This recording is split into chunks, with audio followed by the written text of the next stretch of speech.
दिलावा दियल कई दो गालिनिया के, दिलावा दियल कई दो गालिनिया के। अरे ई का ई तो दरसों के मलवा हिया। चल चल शंकरवा सनिया के बतावे के।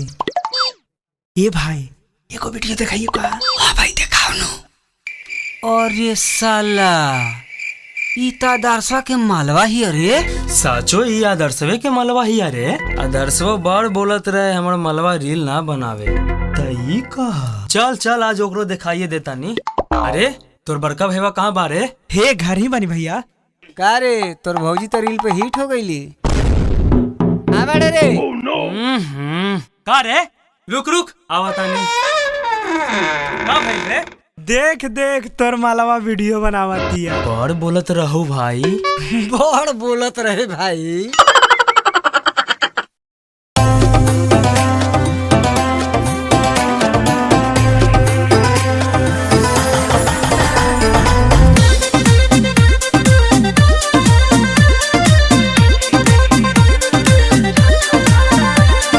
डालतारू पोस्ट रोजे,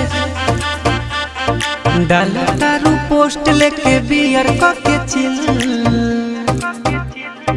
देखी देखी रील तड़पता दिल। कईलू बर्बाद के यार संगे दिल। देखी देखी रील छछनता दिल।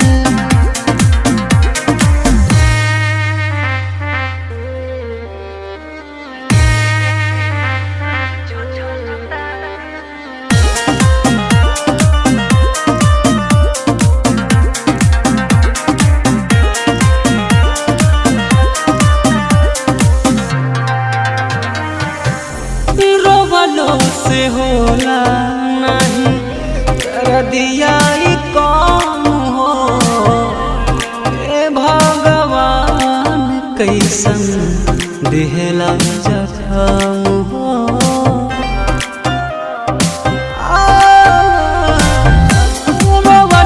से होला नहीं कर दिया कौन हो।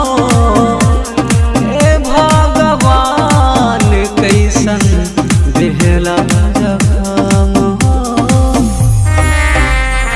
झरे लगे अखिया त, झरे लगे अखिया त लगे जैसे झील। देखी देखी दिल खाता दिल। डालतारू पोस्ट लेके बियर के चिल। देखी देखी रील तड़पता दिल।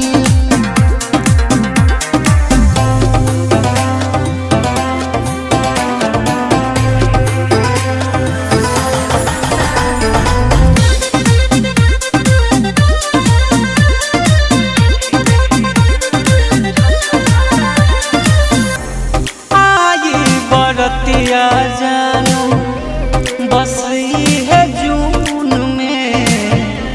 विष घोर दिहलू तू तो बचुआ के खून में।